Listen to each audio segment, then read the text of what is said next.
রে ভাই, বিদেশ থেকে এত কষ্ট করে আইছিস, একটু ঘুমা। এই 7 সকালে তুই কোনে যাচ্ছিস? বাড়িটা তো গোয়াল ঘর বানাই রাখছো, স্টোর কায়দা আছে, চারদিকে খালি গোবরের গন্ধ। ভাই একটু বাজার যাবো, কাজ আছে। আরে ইস, মুখটা শুকায় গেছে। কি রে ভাই, তোর জুতা এত ময়লা। দে দে দে, জুতাটা মুছে দে। আরে দূর হ তুমি, কি করে এটা ওঠছে? তুমি পাও ধরো কি লিগা? আচ্ছা তোমার একটা কথা জিজ্ঞেস করি, এই যে 8-10টা বছর আমি আজকে গ্রামে নাই, তুমি কি বাড়িঘরটা একটু উন্নত করতে পারলা না? এই গরু করে থাকা যায়? থাকো কেমনে তুমি? ভাই তুই তো জানিস, তোকে বিদেশে পাঠাবের যায় আমি 8-10 লাখ টাকা ঋণ হয়েছিলাম, এই তো প্রায় শোধের দিকে। আর এখন তুই আইছিস না, আমি তো এখন বাড়ির বিল্ডিং ঘর তুলবো। হ্যাঁ এখন দেখছো না আমার কাছে টাকা আছে, এখন এই টাকাতে তুমি বিল্ডিং করবা, এর আগে ফালাইছো। শোন ভাই, তুই তাড়াতাড়ি আসিস, তোর পছন্দের খাসির মাংস দূর হ, খালি বারবার রাস্তা খাইতেছো। যা ভাই, সাবধানে যা। খাসির মাংস জীবনেও খাই নেই। হে আলমগীর, দাঁড়াও, এত তাড়াহুড়ো করে কই যাইতেছো?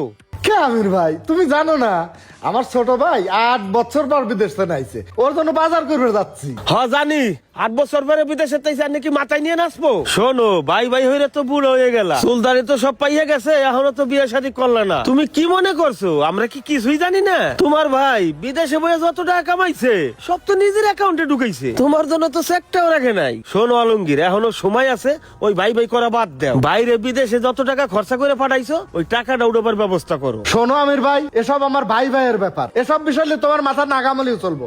থাকো, আমি বাজারে গেলাম। আমরা জানি তোরা সৎ ভাই, তো সৎ ভাইরে মাথার উপরে নিয়ে নাচো। এই আমাদের দুইটা চা দিও তো। আরে মুন্না, কি খবর? কবে এলে বিদেশ থেকে? এই তো ভাই আজকে সকালে। শোনো মুন্না, 8-10 বছর বিদেশ আসিলা, এলাকার কি খোঁজ খবর কিছু রাখো? রাস্তাঘাট উন্নয়ন হয়ে গেছে, জায়গা জমির দাম বেড়ে গেছে, আর ওইদিকে তোমার সৎ ভাই সব ভোগ দখল করে খাইতাছে, নিজের নামে সব কাগজপত্র করে নিতাছে। এখন তুমি দেশ আইছো, তুমি তোমার সব সম্পত্তি বুঝা নাও। আরে ভাই আপনার যে কি কন্যা, আমার এই ভাই আমার ছোট থেকে বড় করছে, আমার জন্য সে বিয়েটা পর্যন্ত করে নাই, আর আপনারা আছেন সম্পত্তি নিয়ে। ভাই আমারটা আমি বুঝবো না।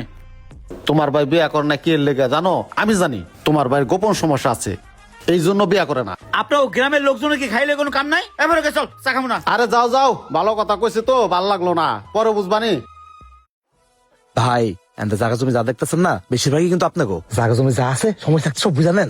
হ আমিও চিন্তা করছি যে কিছু একটা করতে হইব, জমির কাগজ তো সব বুঝা নিতে হইব। কি রে ভাই, বাড়িতে সব রান্না বান্না রেডি হয়ে গেছে, আর তুই খাওয়া দাওয়া না করে জমির কাছে এসে খারাপ রয়েছিস কে? না ভাই হয়েছে কি, 8-10 বছর বিদেশ থেকে এসেছি তো, জমিটা দেখতে মন ছিল তাই চলে এলাম। আইসিস, ভালো করছিস। তো আমাকে কোন দাগে কতটুকু জমি আছে, বাজারে 3টে দোকান আছে, কোন দোকানের কত ভাড়া আছে, এগুলো তো তোর জানার দরকার। এগুলো জানিস তুই? আরে ভাই আমার জানার দরকার কি, তোমার মতো ভাই থাকতে তুমি সব সামলাইতেছো, তুমি সব সামলাও না। আছে, তোর জানার দরকার আছে। যার জন্য তুই খাওয়া দাওয়া বাদ দিয়ে এই জমির পাশে এসে দাঁড়ায় আছিস, এই জন্যই তোর সবকিছু জানার দরকার আছে। তো তুই টেনশন করিস না, তোর সব জমি জমা তোর নামেই আছে। তুই বাড়ির চল, আগে খাওয়া দাওয়া কর, তারপর তোর সব কিছু বোঝাই দি। চলো ফারুক চল।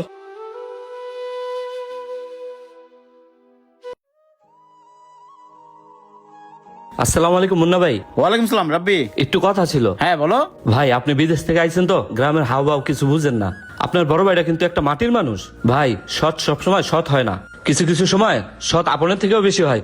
যেটা আপনার ভাই, আপনার এই ভাই আমার বাপের কাছ থেকে 10 লক্ষ টাকা ঋণ কইরা পরে আপনার বিদেশ পাঠাইছে, কিন্তু সে চাইলে আপনাদের একটা জমি বেচা সে সেই ঋণ শোধ করতে পারতো, কিন্তু সে সেইটা করে নাই। সে নিজে কষ্ট করে খাইটা সেই ঋণ পরিশোধ করতেছে। তাই ভাই গ্রামের মানুষের কথা শুই না এই ভাইটারে ভুল বুঝেন না। দেখো রাব্বি, ছোট মানুষ ছোট মানুষের মধ্যে থাকো, মুন্না পারে বুঝাইতে আসো না, সে তোমার থেকে কম বুঝে না, বুঝো নাই? ঠিক আছে রাব্বি তুমি যাও, দেখতেছি আমি। আচ্ছা ভাই। ফারুক চলো। হ্যাঁ ভাই চলেন। ভাই আমি তাহলে বাসার দিকে যাইয়া। ঠিক আছে যাও তাহলে। ভাই পকেটটা একবারে খালি, যদি কিছু দিতেন। ও দাঁড়াও, ঠিক আছে তাহলে তুমি সন্ধ্যার পরে বাড়ি ফিরে এসো। হ্যাঁ আচ্ছা ভাই, যাও তাহলে। জায়গা ভাই। মুন্না ভাই, আপনি বিদেশ থাকতে আপনার অনেকবার ফোন দিয়ে বলছি, আপনি তো বিশ্বাস করেন নাই। এখন তবে আপনি নিজের চোখে দেখলেন আপনার ভাই সব টাকা নিয়ে নিজের অ্যাকাউন্টে ঢুকায়, বাড়িঘরটা বন্ধ ঠিক করে নাই। মুন্না, তোমার কইছিলাম না, এখন বিশ্বাস হলো তো? আরে সৎ কোনোদিন আপন হয় না, সময় থাকতে এখনই তোমার বাইরে গাড্ডা ধরে বাই করে দাও। শোনো মুন্না, তুমি আমার পোলার মতো, তোমার ভালো সব সময় আমি চাই। এখনো সময় আছে, তোমার ওই সৎ ভাইয়ের কাছ থেকে জমি জাতি কাগজপাতি যা আছে সব এখনই বুঝে নাও। ও এমনি এমনি বুঝেই দিবে না, গলায় পাড়া দিয়ে বুঝে নাও। কি ব্যাপার মুন্না, আমার বাড়ির ভিতরে তো দরবার সালিশ কিসের? আরে না ভাই কিছু না, ওনারা এমনি আইছে। কিছু না মানে বহুত কিছু হয়ে গেছে, তোমার ভাইয়ের জমি জাতি কাগজপাতি যা আছে এক্ষুনি সব বুঝেই দাও। তুমি চুপ থাকো, দেখি আমার ভাই কি কয়। কি রে মুন্না, তুই কি সত্যি কাগজপত্র বুঝে চাইছিস? না মানে ভাই, চাচা যা কইছে ঠিক হইছে। তুমি আমার কাগজপত্র সব বুঝাই দাও, জমি জমা সব বুঝাই দাও। কি রে মুন্না, এই ক্রিমিনাল হারামি চাচার কথায় তুই তোর ভাইরে অবিশ্বাস করতেছিস? ভাইরে, তোর কত জমি লাগবে? দাঁড়া, তোর জমির সমস্ত কাগজপত্র আমি নিয়ে আইতাছি। চাচা আনতে গেছে।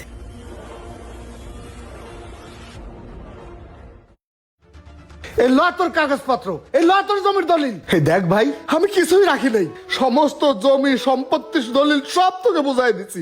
আসলে এতদিনে বুঝলাম সব কোনোদিন আপন হয় না।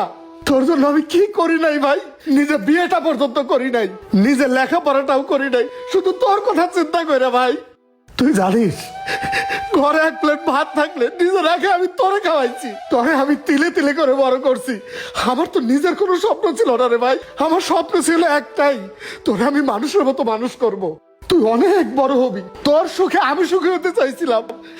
এই দুনিয়ায় আমার কেউ নাই রে ভাই, এই দুনিয়ায় একমাত্র তুই আমার ছিলি। তোরে নিয়ে আমার সমস্ত স্বপ্ন ছিল। আজকে এই গ্রামের মানুষের কথায় আর এই সমস্ত ক্রিমিনালদের কারণে তুই তোর ভাইকে অপমান করলি, তুই তোর ভাইকে অবিশ্বাস করলি। থাক থাক ভাই, অনেক পাইছি, অনেক স্বপ্ন পূরণ হয়েছে আমার, আর কোনো স্বপ্ন নাই। ওদেরকে নিয়ে থাক তুই। ভাইরে, ঋণ পাতি করে তোরে বিদেশ পাঠাইছিলাম, খায়া না খায় আমি দিন কাটাইছি। ভাবছিলাম তুই বিদেশ থেকে আইলে আমি অনেক সুখে থাকতে পারবো, অনেক ভালো থাকতে পারবো। না রে ভাই, গরিবের কষ্ট কখনো দূর হয় না। তুই বিদেশ থেকে আসার পর কষ্টটা আমার আরো বাইরে গেছে রে ভাই। থাক ভাই, তুই এদেরকে নিয়ে ভালো থাকিস, তোর আর এই বাড়িতে আমি এক মুহূর্তও না। ভাইজান শোনো, চুপ করে না ভাই, ও যাইতেছে, যাবার দে।